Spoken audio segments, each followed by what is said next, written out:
Yeah, good morning. Let me start by saying that, man, Saturday hurt our kids, our staff, and I'm sure it hurt our incredible fans who've been just to have five straight home games to open the season have been just marvelous.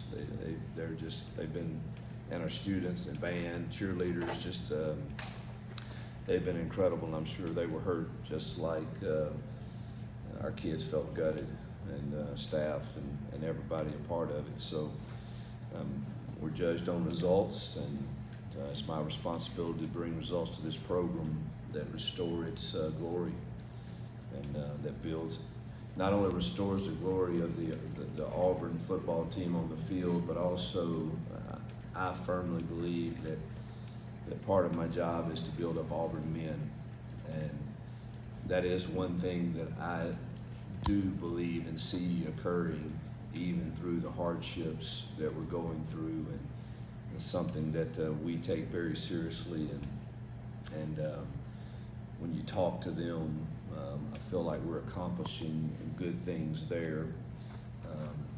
Now obviously we want to add to not only building up men first, but returning the glory to Auburn football.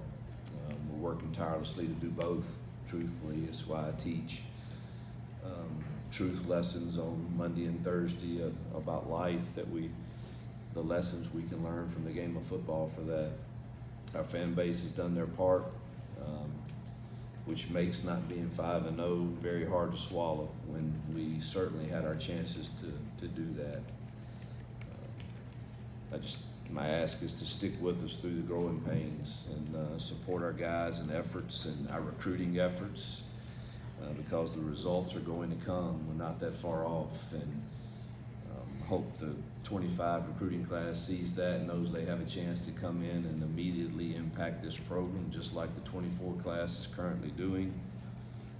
But building does take time. I think you all are aware of what we inherited.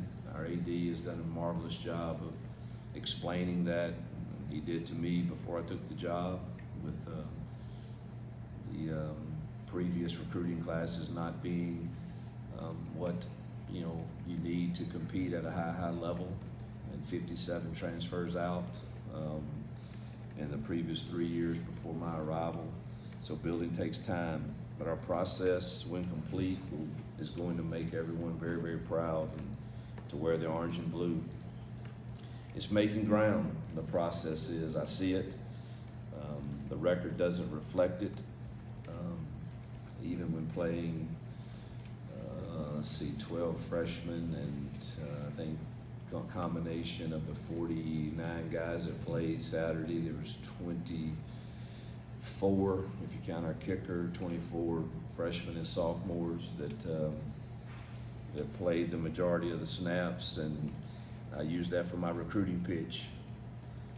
We'll play you early, so let's finish this 25 class up and give us some more depth that we need to compete in this great conference. We must continue to get better in every facet, and that's my job, including coaching situational football better, putting our players in the best possible situations for their abilities to provide them success. Doesn't really matter if I think something's a great call, great decision, if it doesn't match up with the capabilities of our young men, and I can't put them in those situations. And I told our players post-game that I couldn't be more proud of them, their effort, their preparation. They deserve to win that game, and they played their guts out, and can't fault a single play on that film on effort. And I told our staff that honestly it's one of the better game plans that a staff has put together in my time. The offensive guys under Coach Nix, and Kent and Jake and Ben and Marcus, and obviously all the supporting staff. I thought the plan was excellent. I thought the plan on defense was excellent, and I was proud of both the players and the staffs. It was a really, really good plan. There are many positives to build from that game. If you look at 90% of the plays, there's a lot of really, really good things that I hope can carry over as we get ready for a top-ranked team in Georgia. We certainly can't let the hurt and the sting of losing a game that you feel like you should have won tarry too long, because we've got some very tough tasks facing us coming up with 2 top 10 teams on the road. Our first October's a road challenge for us. We haven't experienced that yet, and again, as we mentioned earlier, we're playing about 50% of our guys are young guys, and they haven't experienced what we're getting ready to experience. So that's going to be a challenge for us, but one that we're looking forward to, be excited to do. Some great positives from Saturday. I mean, DeMarcus Riddick led us in tackles. True freshmen Simmons and Coleman combined for almost 150 yards receiving. Offense had 26 first downs, I believe. Almost 500 yards of offense. And defense held them to 290 yards and 2 for 11 on third downs, which is a huge improvement from the previous weeks on our third down work. And man, it's just it's frustrating to sit here and tell you all that and to know what the results are. That's the complicated thing of taking ownership of that and still pointing out the positives. Whether it's that, I mean, offensively we're number 3 in the conference for fewest penalties. We're number 5 in the conference for passing. We're number 1 in the conference for explosive pass plays per completion. We're number 5 in total offense, or maybe that's 8 total offense, and 5 in yards per carry. I mean, there's a lot of positives that are not matching up with the results. There's some negatives too. We're 16th in the conference in time of possession. We're 16th in turnover margin, and you know, that's the things that have really cost us. We lost the 3 games we've lost by an average of 7 point something points, 7.7 points, and in those games have had 11 turnovers. And so there's a lot of positives to build upon, and extremely proud of the effort that our kids and staff gave to prepare for a really good football team in Oklahoma, particularly defensively. They're one of the best, and now we and thankful again for our wonderful fans and their support. Now we got to get ready for a very difficult Georgia team who's loaded with talent and experience and maturity, and obviously well coached, and great respect for Kirby, the job he's done, and the classes that he's stacked there make them one of the nation's elite.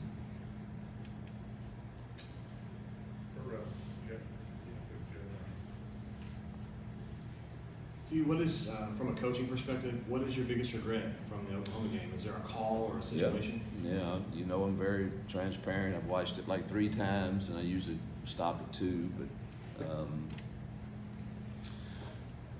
all right, let's start first half. Easily could have been 24-7 at half. We get down inside I guess to the 1 or 2. Had 2 shots from there, and went with a package that we've been working for several weeks, and truthfully regret not giving it to Jarquez down there at least once. You know, you're gonna miss some field goals. Been nice to have, you know, got that one right before half for sure. It was not certainly he's very capable of making those, and but that happens. So kind of the first half, it's really the not scoring the touchdown that thought the offense did a good job get us in field position to kick the field goal. I thought that was a really good drive. This is a weird situation, but you know, the play right before we had to go Mayday, and it was good to see us. We executed Mayday really well. You know, you just didn't really want to have to do that. The ball should have went to the end zone, but that really wasn't Peyton's fault, because the one scenario I'm getting way into, but I want to own everything that needs to be owned. There was a look that they would give from time to time that our whole plan was we got to check to a max call to get us protected, but that was a third down thought, and with that came, as soon as he gave the signal for max, with that came all the routes. And so the call I had made to take the shot to the end zone, when he had to go max, it reverted to the third down routes in normal scenario, which wasn't terrible because we were prepared for Mayday, and you got to go out there and make those. But you know, there's so many things that dang happen in a game, then you're like, oh my gosh, we had a great plan for that on third down, but we didn't talk about it being third down with one play to go, and so you know, you learn from that. But that's the first half. The second half, truthfully, loved the plan, thought it was effective. The 2 3rd and 4s, ones in the third quarter where we missed another field goal. Wish we had a sack that pushed us back a little bit on that 3rd and 4. Wish I would have just played it like 2 down territory and maybe ran it and see if I could have got it to 4th and 1. And then obviously the 3rd and 4 interception for a touchdown. In hindsight, wish I'd have just controlled it and ran it and punted it. That's what the film says, and that's, you know, some of that second hindsight. And you know, I mean, Peyton's mature, and sometimes I probably just need to, you know, you would like to, you know, conversation on the helmet stuff is good, and it really worked well for us for most of the game. You wish you would just throw that away or take the sack when we punt it. But again, in hindsight, just let me control it and let's run the ball, and then punt it and see if we can play defense. Right. Yeah, this mine? Yeah. You talked about DeMarcus and Malik and Jalen Crawford a little bit. Can you talk about their experience and their impact they had on the game? Yeah, well, they have no experience, and that's. Well, I talk about in the game. Oh, I mean, it's nothing like playing in a game. I mean, you start to see, and again, without being negative toward any other players or anything, but you start to see that we're recruiting kids that can make a difference, that can run, and that can tackle. I mean, we hadn't run a quarterback down that scrambled in a while, and here goes Riddick in the game, and he doesn't know half of what to do really with every call right now. But when you're an athlete, and the guy just, you know, he runs a very, very fast quarterback down on several occasions, and that's the type of recruiting we've got to have, and that we are doing, and going to add to us hopefully very soon. So, you know, I thought Jalen Crawford played solid also. You know, Blockton's playing a ton of snaps, and of course all the receivers, and we're playing a lot of young kids for sure, and proud to see them kind of start having some successes. And T. Love got in the game and did some good things, and that's good to see. So we're playing a lot of freshmen and sophomores, but good to see them get those experiences in the game. You talked a lot about how you like to see your offense when they have 5, 6, 7 yards per rush, and Jock was averaging almost 6 on Saturday. And it seems a lot of the offensive play calls are on the RPOs or options, letting Peyton make that decision. Is there a hesitancy to just call straight run plays, or kind of what's your mindset on that when you have Jock Woods who's running a simple call? Yeah, that's a balancing act. There were a lot of runs where we did. It was handoff all the way. Others, we still believe in giving the option, because I mean, you can't. This league is. I mean, that team we played against don't give up many rushing yards. It just, you go look, and they are loaded with NFL guys. Those safeties and linebackers and ends are NFL dudes. And I mean, there's one run play we have with there's automatic give, and that number 2. Good God, he's one of the best I've seen in a long, long time. I mean, he makes the tackle on Jarquez for a 1-yard gain. He's lined up 14 yards deep. I mean, he's pretty dang good. So there's a balancing act. You can do that, but then everybody's going to yell and scream when you do that, and they have too many guys that you have nobody to block him. And so you gotta, I think it's a balancing act for sure, but we definitely want 27 to get his share of touches. But when you do throw the RPO, it's our job to make sure that it's thrown to the right RPO.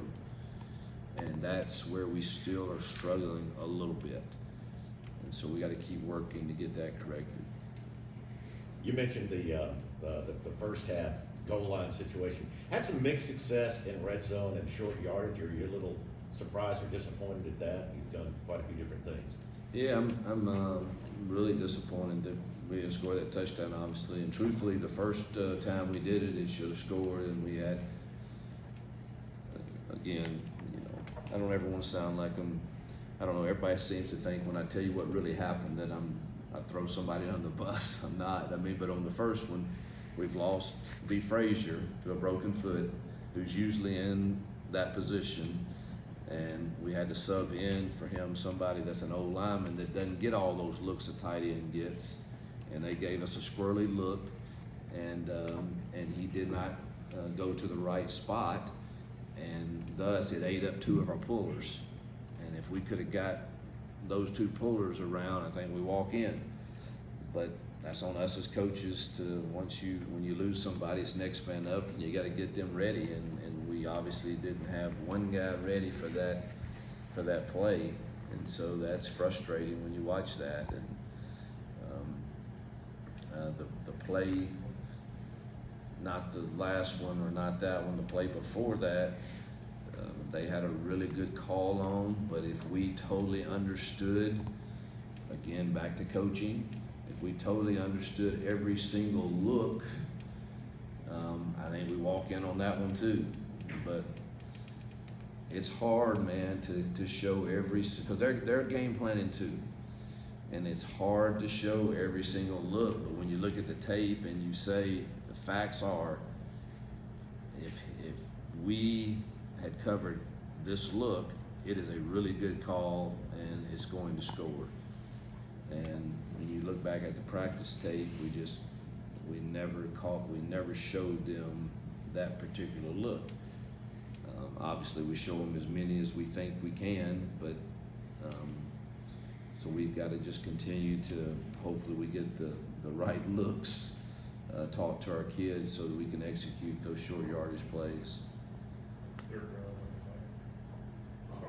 Coach, outside of the interception in the fourth quarter, Peyton had very good days statistically, 67 on passes, 20 yards or more down the field. Can you talk about the day he had, what he was seeing, and whether this performance cements in your mind your decision to give him the job to start the season? I couldn't be, I told him after the game, man, I thought, not just him, but I thought he laid it on the line for our kids, for our team, for our program. I mean, he sacrificed his body. He gave himself up many times to get us first downs. I thought he did a really nice job of, we have an oh crap rule, and that means if my progression is not there pretty quick, then man, let's put our foot in the ground and let's go that way and put us in 2nd and 8. We can live with that, and I thought he really, really played solid. Obviously, he wishes that he has one throwback, and as everybody does, but man, I thought he really laid it on the line for us and for our team, and it's kind of what we expect out of him at the start of the season, and moving forward is what we'll expect. Yeah, it's hard to say he's not the starter in these kind of games. I think he gives us our best chance to win, as long as he keeps taking care of the football like he did. Your players seem pretty devastated after that loss. You've got a very tough October in front of you. Do you and your staff have to do anything more this week to keep them from spiraling, keep them invested in the program? No, that's being, you know, I don't know, media is into this, spiraling and,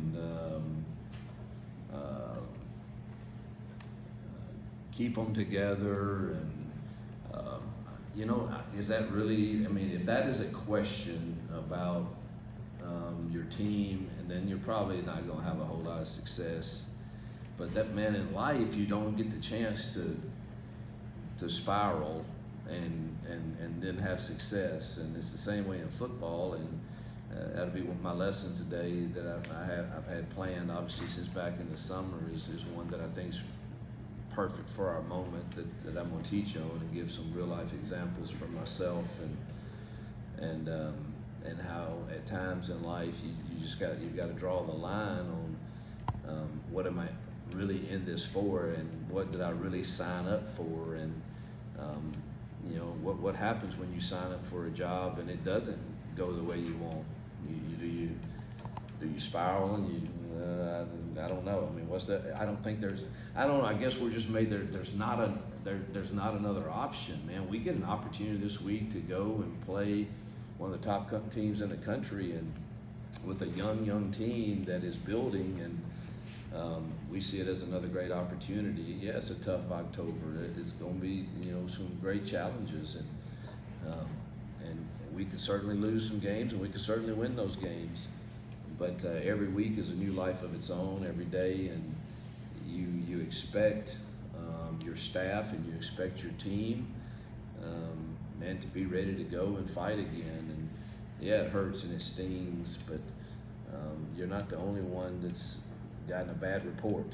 There's a lot of people in life today that gotten a bad report last week and had difficult times. And man, maybe we can be an example of, during difficult times, and when everybody wants to tear you down or beat you up or praise you, or either one, you still go to work and you still do the same thing with the same enthusiasm, the same passion, the same energy, because you love what you do and you love who you do it with, and most importantly, you love who you do it for.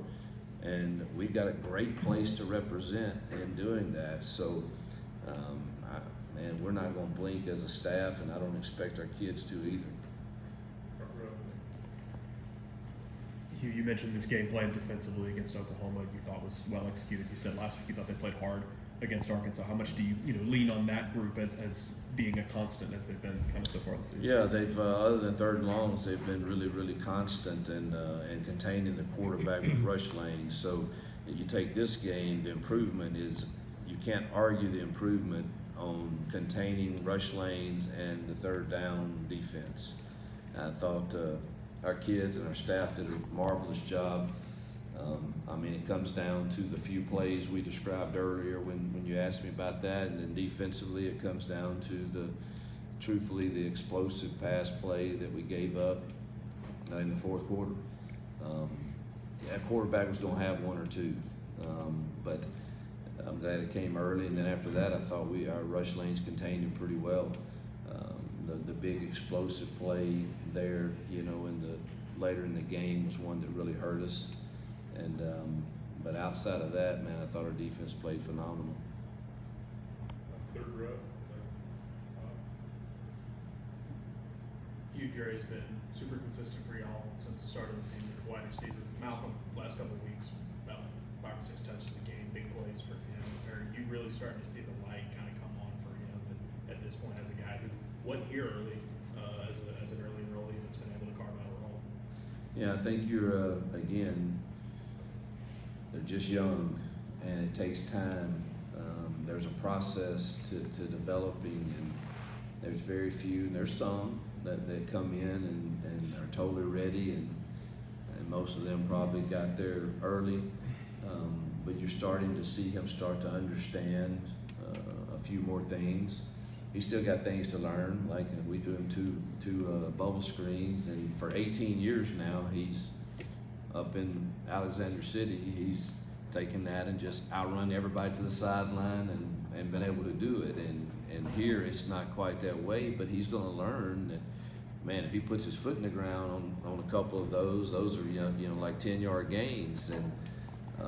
So there's still things he's learning. The great thing is he's so fun to coach, man. He wants to be coached and he loves to play the game. And so you're starting to see Perry had a great week of practice. We got to get him in more games.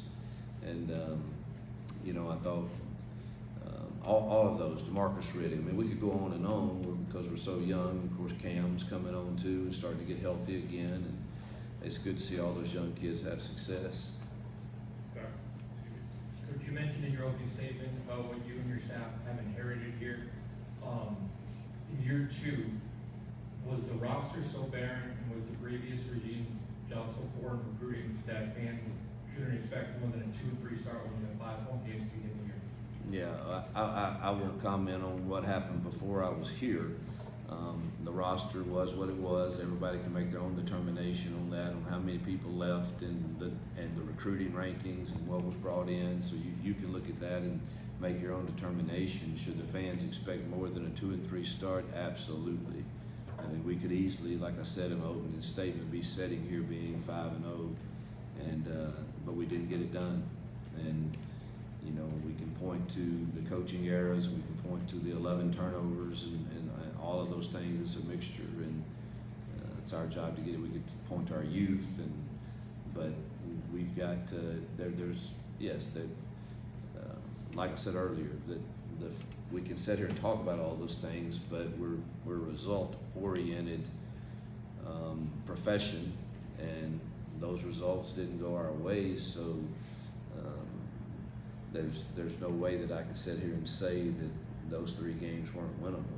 And so that's the toughest thing for me to say to them, because I know what the sacrifices are that all of our boosters and families and supporters and administration and everybody pours into supporting this program. And when you don't deliver on that's one thing to sit here and if I said, man, we just got our tails whipped and they were just better than us and deeper than us, and I'm not taking anything away from those teams. They found a way to win the games, but we found a way to lose them in my mind, and that's what's the hardest thing about sitting here with the 2 and 3 record. Got a couple more.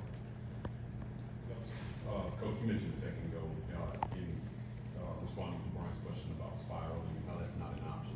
But you have some young guys on this team who haven't lost a lot of football in their high school careers, and now they're having to deal with losing 3 out of 4 weeks. What's your message been to them about staying in the right mental? Welcome to life. If it hasn't hit you, if you never experienced that in high school, difficult gut punches and losses, and just keep living. They'll come, and man, there's no other group I'd rather do this with and help teach you lessons through this time. And you see that we're not far off, and you're going to be a huge role in turning this program back around to being where it belongs. So man, stay the course.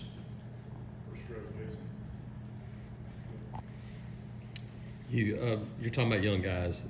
Cam chasing down a guy and then had a couple of good blocks. Glad you brought that up, man. I mean, what does that show guys, the effort that it takes sometimes? Well, the strain to win. We'll show some tape today, and obviously I think our team played extremely hard. But there's still a few plays there that, man, if we strain a little harder to sustain a block a little longer, that run becomes 30 yards. Or man, if we don't loaf right here, that gang tackle, your assist on this guy that has him, instead of him falling forward 4 yards, man, that's a no gain. And so there's still, obviously, I'm really proud of how hard they play, but there's still those times where, all right, let's strain a little harder to win. And there's no better tape of showing what our young kids are like than Cam Coleman on that interception. I mean, being relentless and chasing him down, and almost got there to get him. All right, Coach.